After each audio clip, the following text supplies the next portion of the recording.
3 months. Plus, get Toyota Care. We're #1 for a reason. Come see for yourself. Hurry in for the best selection. James over Pierce. That might be the Tiger. Heating up, LeBron and the Heat dispose of the Celtics. Next up, Chicago.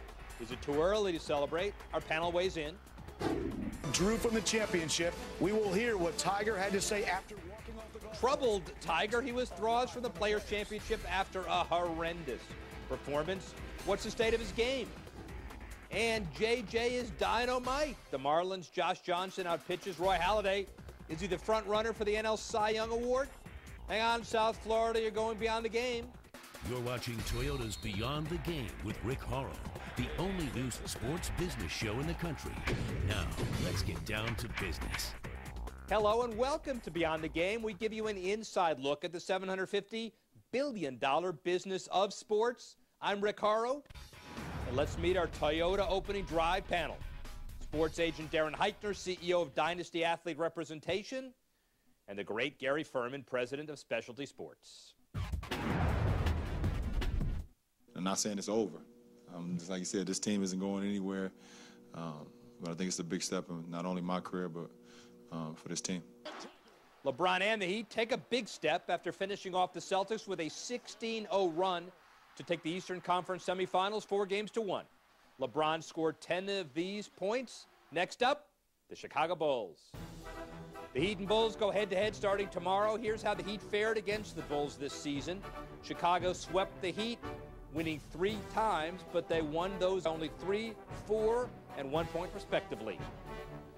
Hey guys, before looking ahead, let's take a look back. The Heat beating the Celtics was huge, but did they celebrate too much considering there's still plenty of work ahead, guys? No, Rick, I don't think they celebrated too much at all because Boston was the team that they knew they had to beat. And now they face a Chicago team that has a void of playoff experience under this type of pressure. And I think the Heat got over the biggest hurdle that they had on the way to the championship series. I agree. The Heat beat the 2010 Eastern Conference champions, the same team that beat the Heat 3-1 in the regular season. They defeated the Celtics 4-1 in the playoffs. That's cause for celebration, and I don't see what they did that was so drastic. LeBron James was extra respectful in the post-game conference. They should celebrate. Great. 8 down, 8 to go, halfway home. Let's see it later, not now. My take. The Heat's big 3 combined for more than 80% of the offense, 4 and 5.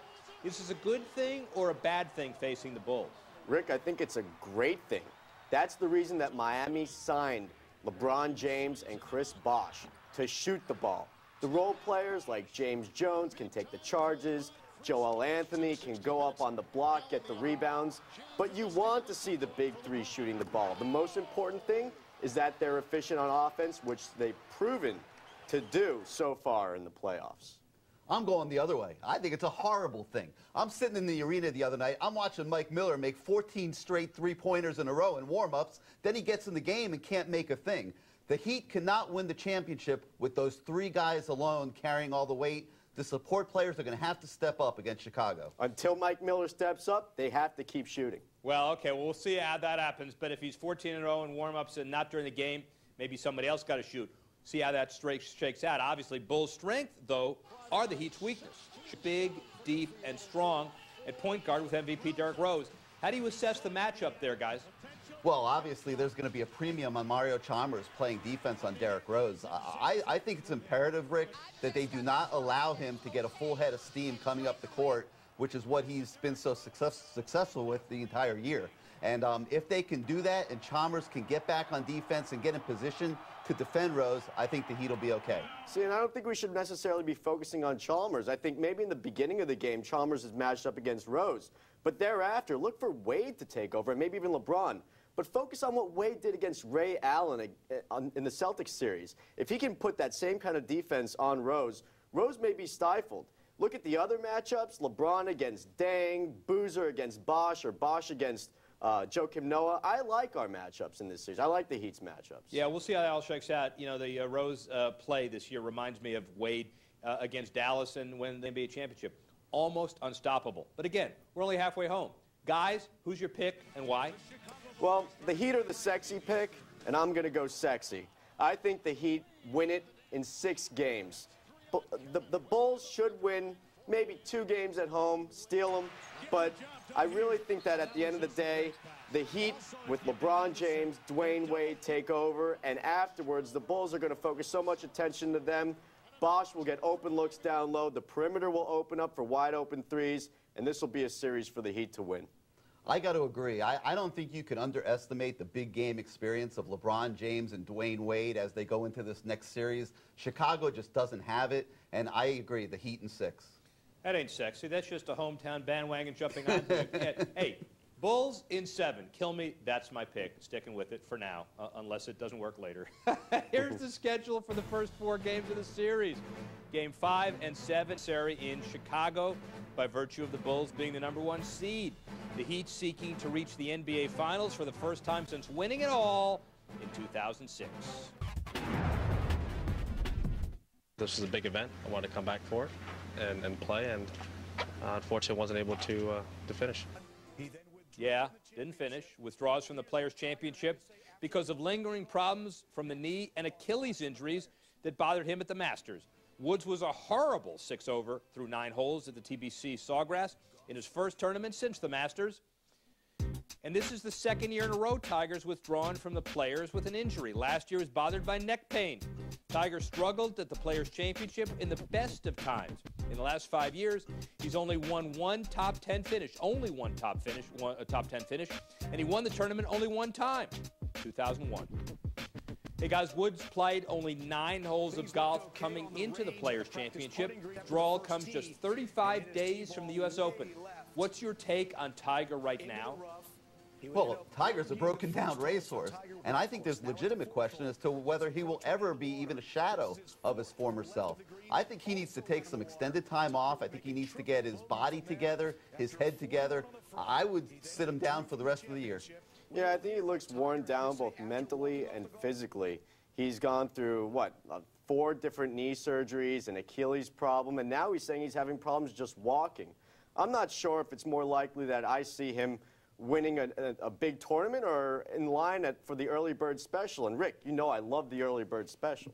Yeah, I know you do. Hey, a pain in his neck, but he's also been a pain in the neck of the PGA Tour recently as well. Prominent European players Rory McIlroy and Lee Westwood skipping the Players. We'd be remiss if we didn't talk about Seve Ballesteros. He passed away from a brain tumor last week. Currently, international players are on the tour. How much credit goes to Seve, guys? He was extremely respected and will be missed by all in the golfing community.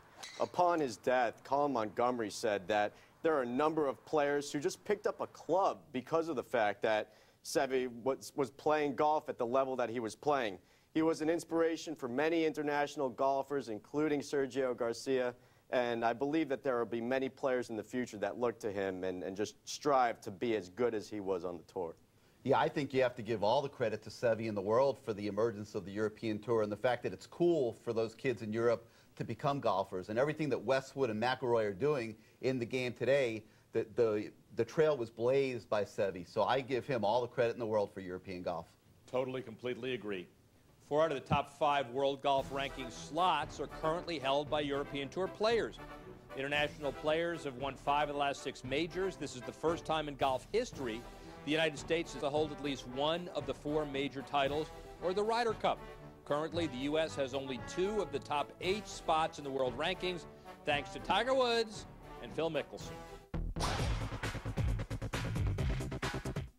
NFL labor news. On Monday, players and owners are scheduled to resume court-ordered mediation in Minneapolis. Meantime, on Thursday, players asked a federal judge for a minimum of $707 million in damages, as well as an injunction to prevent the league from accepting more than $4 billion in television revenue during the lockout. This more than 2 months after the judge ruled owners failed to maximize revenue in its renegotiated television deals. And the NFL has talked to the World Anti-Doping Agency about overseeing testing of players for performance-enhancing drugs. It could even eventually include blood tests for human growth hormone. Without a CBA in place, and with the decertified union unable to negotiate on behalf of the players, they'll be able to unilaterally impose a drug testing program and penalties. And according to a new study, nearly 40% of NFL players last season wore a helmet model that got the second lowest rating for reducing the risk of concussions. Rydell's VSR4 helmet received just 1 star in a study of football helmets. Each player is allowed to choose which brand and model of a helmet he wears. In November, the NFL Senate estimated that 75% of helmets used in 2010 were made by Rydell, which has a licensing sponsorship agreement with the league since 1990. What do the additions of Utah and Colorado mean to the Pac-10? Huge. It's a game changer for the Pac-10. Coming up on Beyond the Game, Pac-12 Commissioner Larry Scott on conference expansion, and our panel breaks down the impact of the new multi-billion-dollar media rights deal. Plus, how much will this cheap shot cost the Lakers and him, and how many games will he miss? And later in the Pulse of the Fan, Josh Johnson outpitches Roy Halladay in a battle of aces. Who would you rather have on your team? You're watching Toyota's Beyond the Game on CBS 12. Back in a minute. Savings and value is what Toyota does best. After all, Toyota is the most fuel-efficient full-line auto manufacturer in the industry. And we have the lowest ownership cost of any full-line car brand. Now get 1.9% APR financing for 60 months on the fuel-efficient 2011 Toyota Camry and make no payments for 3 months. Plus, get Toyota Care. We're #1 for a reason. Come see for yourself. Hurry in for the best selection. I'm Pete Cordino from the all-new Toyota of Stewart on the corner of Federal Highway and Salerno Road, where the customer is always first. You'll love it at Toyota of Stewart. Savings and value is what it does best. After all, Toyota is the most fuel-efficient full-line auto manufacturer in the industry.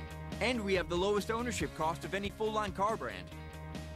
Now get 1.9% APR financing for 60 months on the fuel-efficient 2011 Toyota Camry and make no payments for 3 months. Plus, get Toyota Care. We're #1 for a reason. Come see for yourself. Hurry in for the best selection.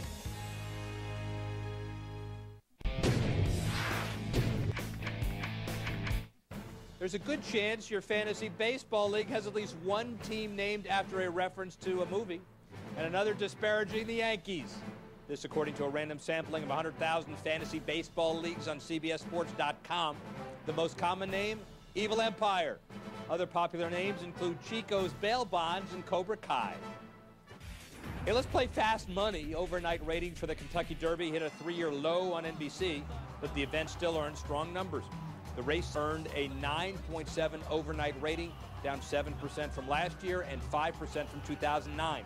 Keep in mind, last year's race earned the highest overnight for the event in 21 years. A record crowd of more than 164,000 were on hand for the Run for the Roses. Manny Pacquiao defeats Sugar Shane Mosley to retain the WBO welterweight title. Promoter Bob Arum said the sellout at MGM Grand generated $9 million live gate, and that's before Showtime's pay-per-view and closed-circuit dollars are counted.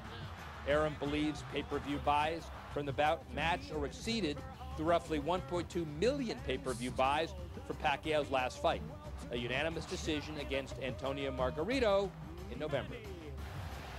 And Lakers center Andrew Bynum's been suspended for 5 games next season for his flagrant foul on Dallas guard J.J. Barea in Los Angeles' final playoff game. The suspension will cost him more than $700,000, and the league also fined Bynum $25,000 for ripping off his shirt while heading to the locker room. Bynum eventually expressed contrition for the episode, saying the foul was terrible and unacceptable. Hey, the SEC and Big Ten, the big dogs when it comes to football. But the newly minted Pac-12 wants to change that. The league has a new media rights deal with Fox and ESPN worth $3 billion over 12 years. That's more than their previous deal. And our inside story, Pac-12 Commissioner Larry Scott on the changing landscape of the business of college football.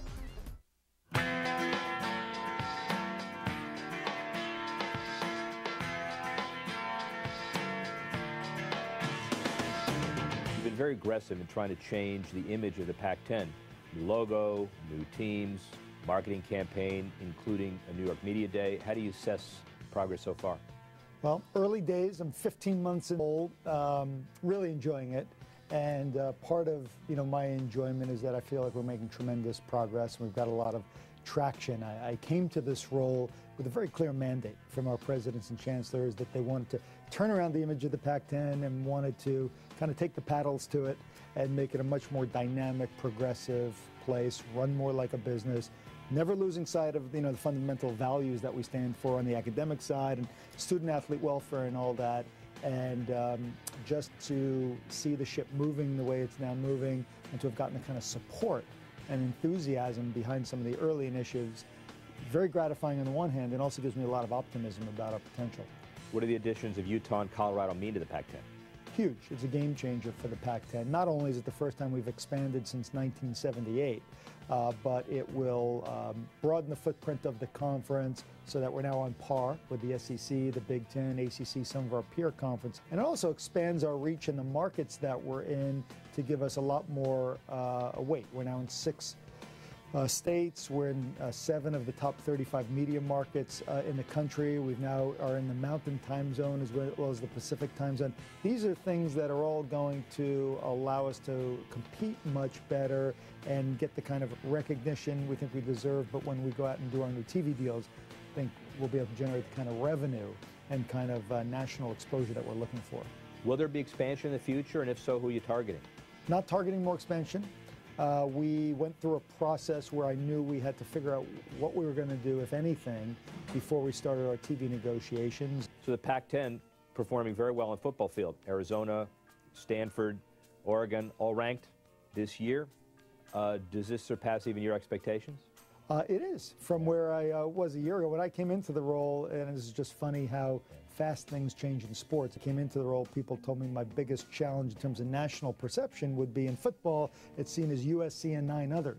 But the Pac-10 is now seen, I think, on a par with the SEC as being the deepest conference out there.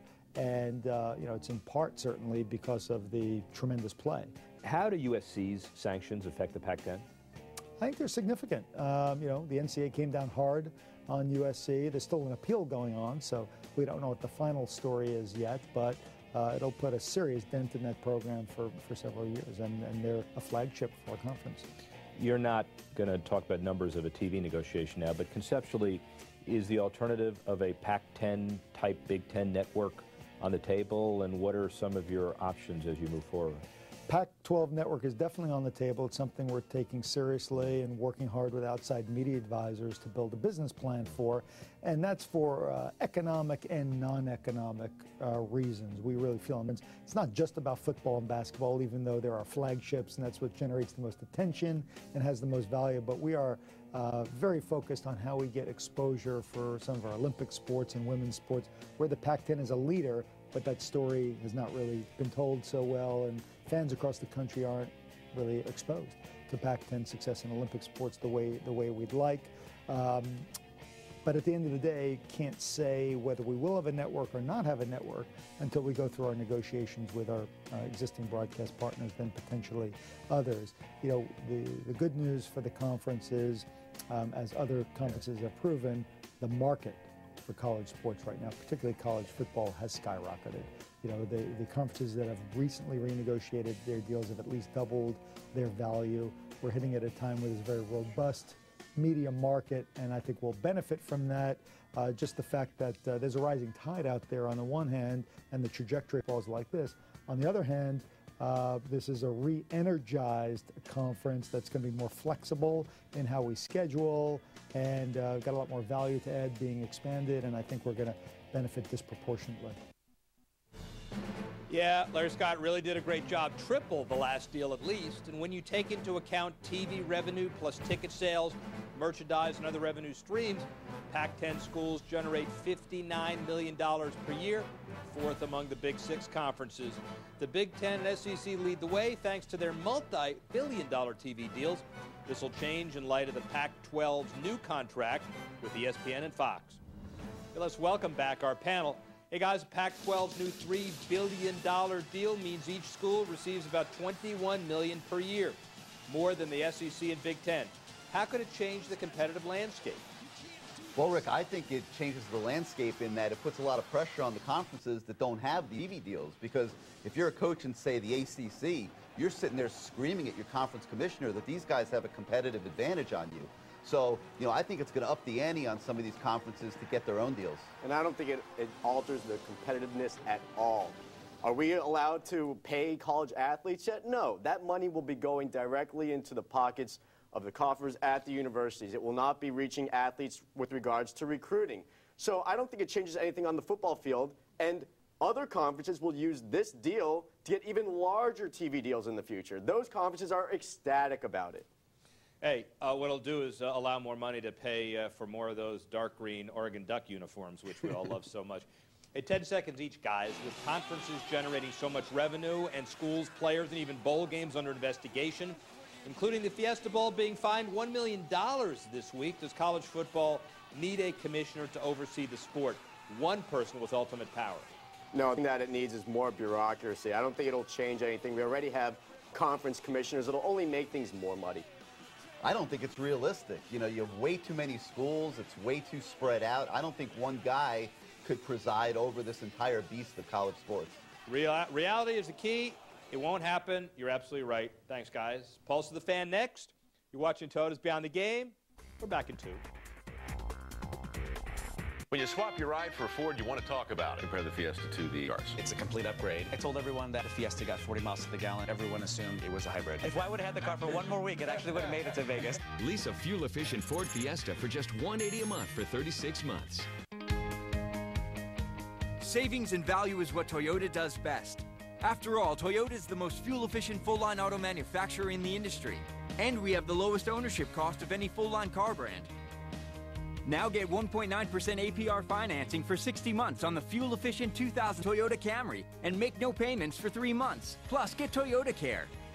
We're #1 for a reason. Come see for yourself. Hurry in for the best selection. Savings and value is what Toyota does best. After all, Toyota is the most fuel-efficient full-line auto manufacturer in the industry. And we have the lowest ownership cost of any full-line car brand. Now get 1.9% APR financing for 60 months on the fuel-efficient 2011 Toyota Camry and make no payments for 3 months. Plus, get Toyota Care. We're #1 for a reason. Come see for yourself. Hurry in for the best selection. Welcome back to Geico Radio. It's savings on the radio. And the next caller is Doug from Chico. Oh, hey there. Hey. You sound like a happy man. Yeah. I saved so much by insuring my motorcycle and RV with Geico, I wrote a song about it. All right, let's hear it. Yeah. 1, 2. I got my motorcycle and my RV. Now I got more money. Geico. 15 minutes could save you 15% or more on car insurance.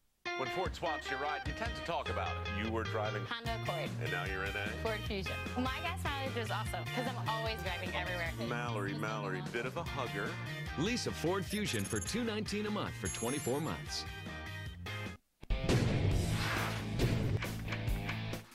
We want the pulse of the fan, and we'd like to welcome in 15-year-old Joey Brander, sports anchor for Global Broadcast SportsNetwork.com.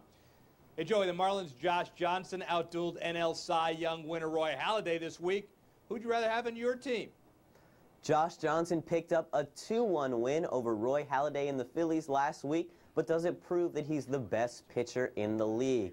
The Marlins ace leads the National League in ERA, but only has 3 wins, mostly due to a lack of support from the Marlins. Halladay leads the league in strikeouts, but who would I rather have on my team? Johnson is only 27 years old. Halladay is 34. Because of that, I'll take Johnson. All right, well, that's a great half answer. Now, who wins the NL Cy Young this year? Well, I think it'll be a 3-horse race coming down to the end of the season between Roy Halladay, as I said, he leads the league in strikeouts. Tim Lincecum from the Giants, who's won it before as well, is tied for Halladay, with Halladay in the lead for strikeouts, and Josh Johnson. My pick in the end, Josh Johnson comes out with it. Okay, real quick, extra benefit from Joey Brander, AL Cy Young winner, who? AL Cy Young Award winner, where Trevor Cahill from the A's is playing really well right now, and so is Dan Herron. I'm going with Herron. Wow, definitive, not always right, but always certain. Up next, this day in sports history, you're watching Toyota's Beyond the Game. We're back in 2 minutes. Savings and value is what Toyota does best. After all, Toyota is the most fuel-efficient full-line auto manufacturer in the industry. And we have the lowest ownership cost of any full-line car brand. Now get 1.9% APR financing for 60 months on the fuel-efficient 2011 Toyota Camry and make no payments for 3 months. Plus, get Toyota Care. We're #1 for a reason. Come see for yourself. Hurry in for the best selection. Savings and value is what Toyota does best. After all, Toyota is the most fuel-efficient full-line auto manufacturer in the industry. And we have the lowest ownership cost of any full-line car brand. Now get 1.9% APR financing for 60 months on the fuel-efficient 2011 Toyota Camry and make no payments for 3 months. Plus, get Toyota Care. We're #1 for a reason. Come see for yourself. Hurry in for the best selection. A local pastor with a message to his congregation. I think more of people's initial reaction is, I don't think I can do that. What he's asking that would be a challenge for many. A lot of things in life that are good, pushed to excess, becomes bad. An addiction, a way of life for almost all of us. But find out why at this church, the message is, thou shalt not. Not as hard as I thought it was going to be. Sunday at 11 on CBS 12 News. When you need someone on your side, the CBS 12 I-Team is working for you, keeping local businesses honest. Did you have a manager that's here? Being your voice when no one else will listen. I'm happy the news could help us. So what is going on? The I-Team checked. Protecting seniors from con men. It was very smooth. If you need help, go to CBS12.com and click on the I-Team link or call 1-866-I-TEAM-12. The CBS 12 I-Team with Tara Cardoso and Eric Roby, working for you.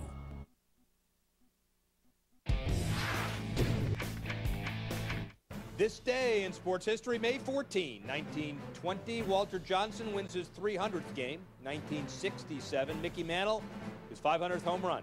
1972, Willie Mays homers in his first game as a Met. In 1996, Dwight Gooden throws a no-hitter for the Yankees. And in 1997, Yankees owner George Steinbrenner suspended from baseball's executive council for filing a lawsuit against baseball over a sponsorship dispute. Hey, Beyond the Game airs every Saturday at 7:30 p.m. following CBS 12 News at 7. That's our show. Ladies and gentlemen, thank you so much for joining us. And see you next time when once again we go Beyond the Game.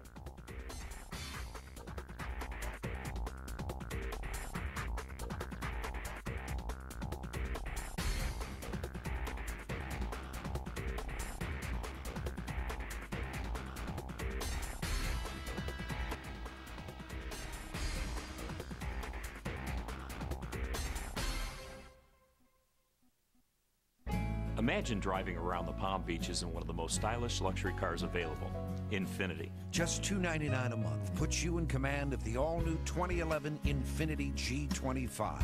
Experience it at Infiniti of the Palm Beaches. Leather, 7-speed automatic, XM satellite, exhilarating ride. Feel the prestige. $299 a month. Infiniti G25. Find the best deal in America on Infiniti. Ed Schumacher. I wish I liked the way I looked.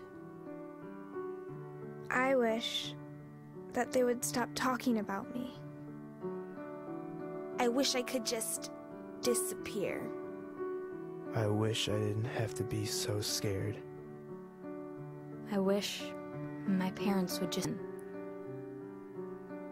I wish there wasn't so much pressure.